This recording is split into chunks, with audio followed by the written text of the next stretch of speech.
Hi. So today we are going to have a lab on configuring the VMware Aria automation consumption policies, in which we are going to create approval policy, day to action policy, lease policy, and then we'll review the configured policies in action. So let's begin with the lab. So we'll log into vRealize automation, and in here we'll go to the service broker, content and policies. Then we'll go on definitions. We'll create a new policy. And in here, from here, we can create a day to action policies, lease policy, content share policy, approval policies, deployment limit policy, and resource quota policy. So first we'll create a approval policy and try to understand how it works. In approval policy, click approval policy and provide the name ENG approval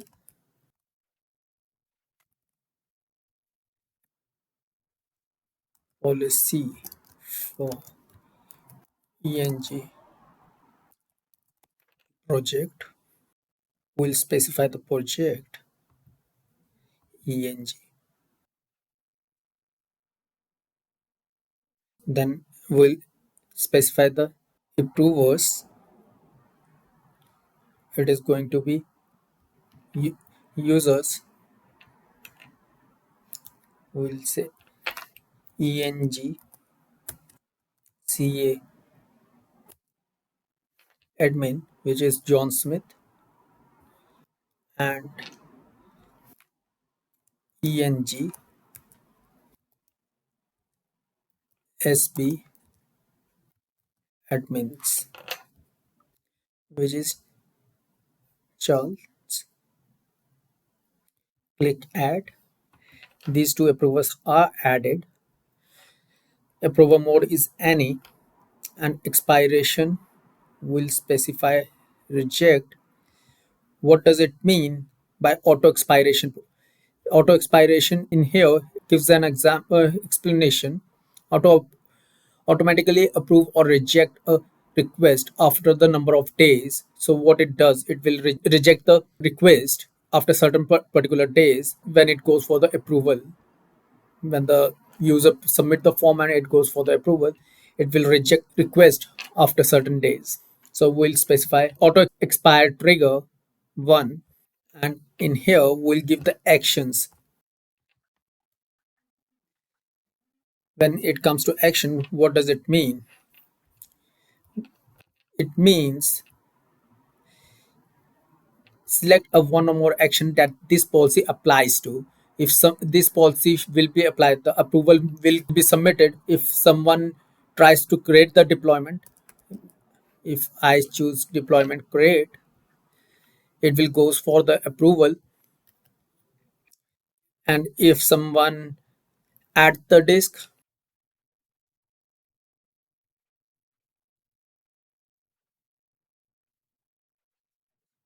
and afterwards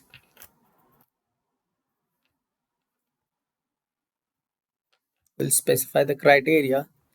So criteria is, if you want to further refine when the policy is applied within the selected scope, you can add the policy criteria. The policy criteria logically expression is evaluated against deployments. As an example, name not equal to pipeline test. So we can specify all those criteria, and based upon criteria, that policy will trigger.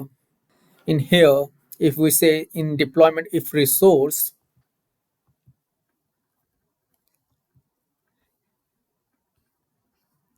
has any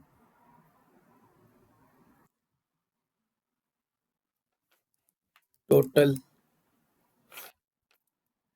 memory greater than 1 GB,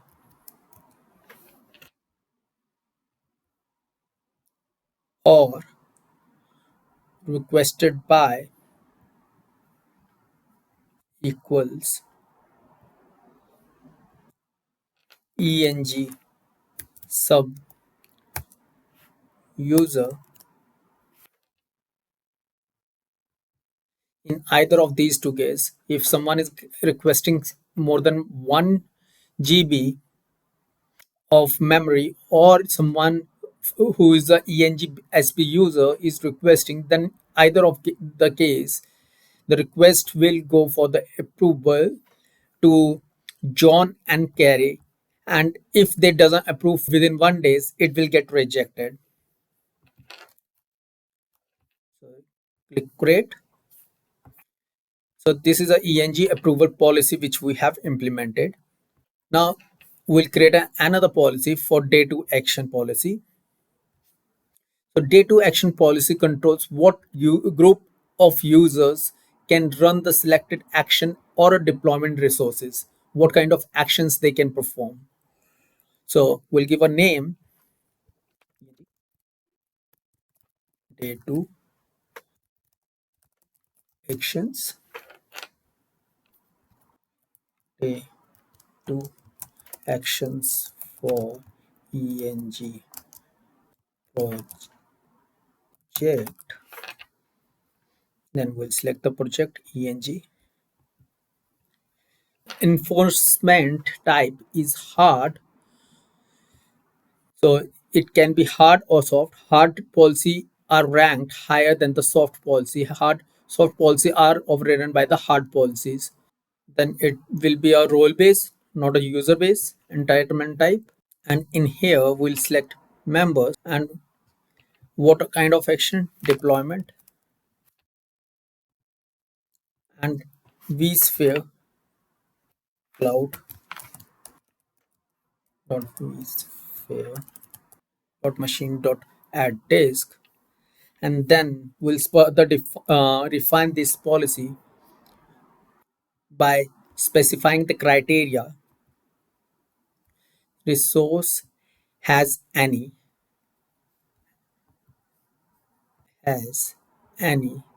of this clause if a cloud type is equal to vSphere.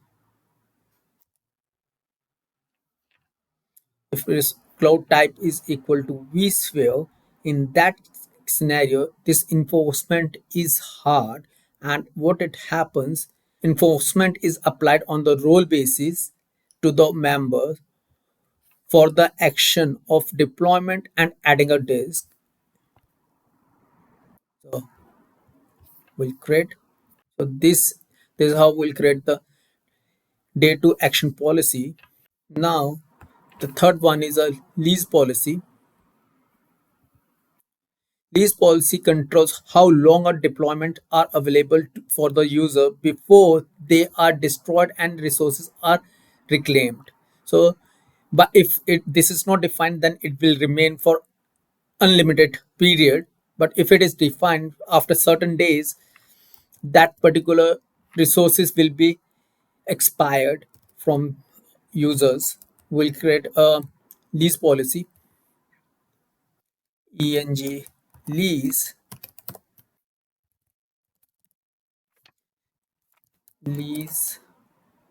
policy for eng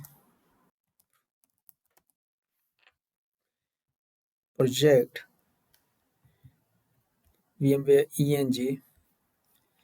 Then enforcement type is hard and maximum lease period is 5. Total lease period is 15 and grace period is 7. So what is maximum lease period? The maximum number of days a deployment can exist without being renewed. User can renew the deployment for up to the same number of days until the deployment reach the number of days defined by the maximum lease period. Lease period begin when the deployment is created. If the lease period is 30 days, the maximum total lease period is 100. The grace period is 5 days, but the user never renews the lease the deployment is destroyed at the 30 days plus the 5 grace period. And for maximum number of days a deployment can exist, including the lease renewal. The user can renew the lease until the deployment reaches the maximum total lease days, and then the deployment is destroyed. The lease begin when the deployment is created. And what is grace period? Grace period is the number of days after the lease expire before it is destroyed. The grace period allows a user to extend the lease for another block of time that cannot exceed the total lease period. So let's go and create the criteria for further refinement of this policy. Resource has any of this clause. Cloud type equals to vSphere. This applies to the any of the policy which is created by the vSphere cloud type, or it is created by eng sb user. Then this use policy will be applied. We'll preview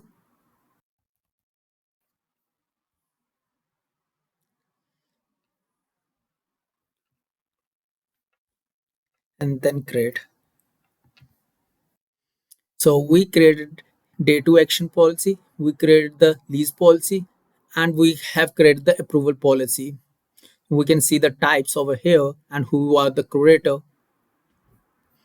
So let's sign out and review this policy in action. So log in with the SB users,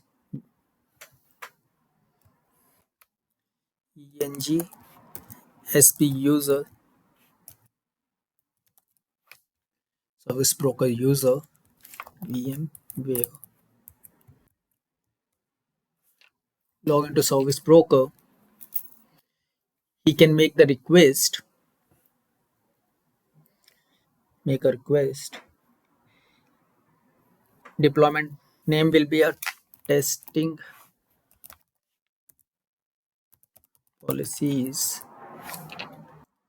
Host name is test. Let's submit this form.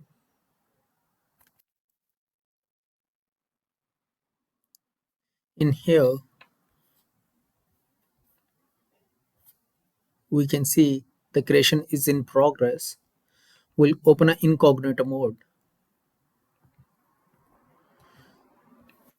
and try to log in. Now, as an administrator, sp admin,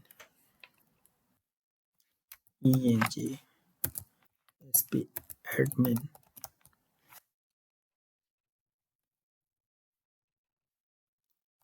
Go in service broker, click on inbox. We see it is pending for approval, and in here we can see it is create is approval pending. So since this is been getting created by eng sp user, if we look into the policy right now, in here, if it we say it is requested by eng sb user or it is greater than 1024, it needs a approval. So in this case, sb user has submitted, so it came here for the approval. Actions, we can approve or reject. So we approve this request, legit, and approve. Now we'll go back in previous console and we can see now creation is in progress. The request which was queue, it started getting initiated. So we'll wait for this to get completed. Now creation has been done successfully. We can see it will expire in 5 days. So why does it say it will expire in 5 days? Let's check out the lease policy.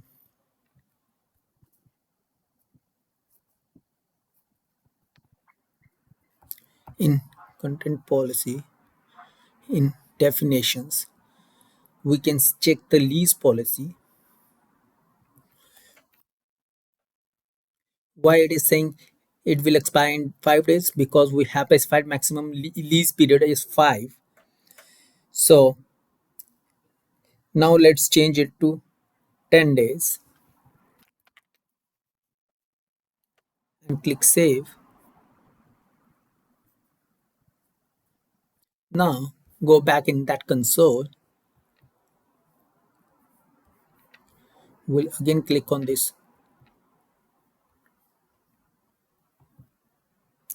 change lease. We'll give 29. Submitted is larger than the maximum allowed. We are getting an error. So let's change it to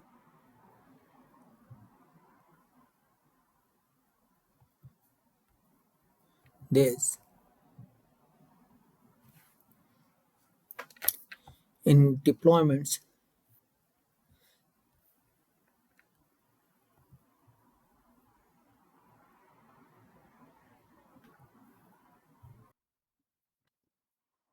it says it will expire in 4 days. If I go in here and again try to change the lease period,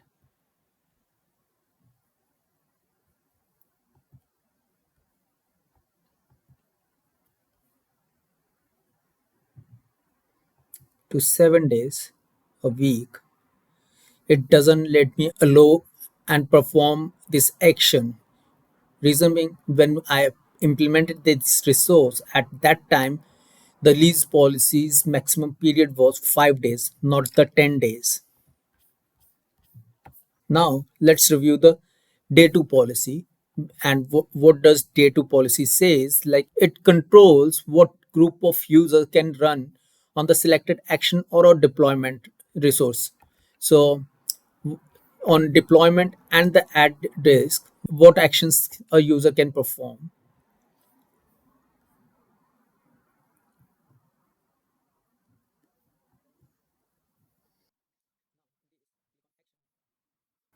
On this, select machine, click action, and try to add disk.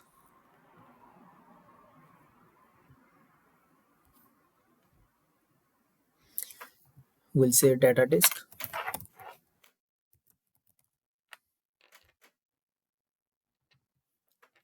5 and submit.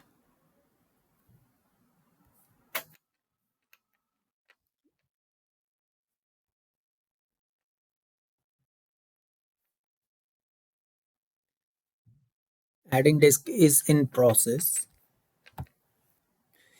Now it goes for the approval. Adding disk requires approval. Why? Let's validate the policy. In definitions, check out the policy for approval. Policy type approval. In here, we say any action which is been run by the ENG sub-user will require an approval. And what actions it we have specified for the approval? Any action done by the SP user in terms of adding a disk or creating a deployment requires an approval. So go in inbox, see it is pending for approval. In here, we go and approve. We'll say legit approve. Now go back in the other console and see the progress of creating the disk.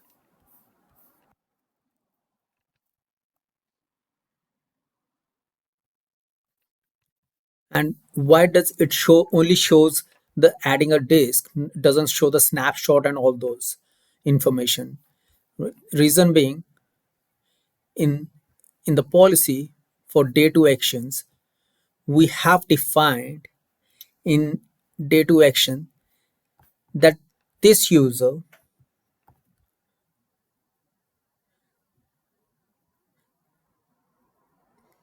if cloud type is vSphere, then the user should have a action of adding a disk. It is not about the snapshots. So that's why user could able to only add the disk. Now let's go in here and delete these two policies: approval, eng approval, and eng day to action. Will delete. Now with the sp users,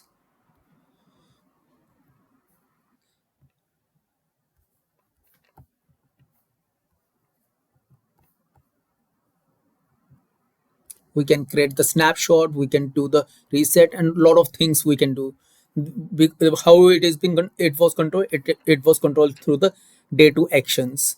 So yeah, that's how using policy, lease policy, or day to action policies, and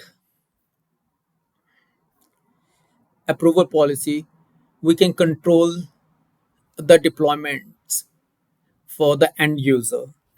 Thank you.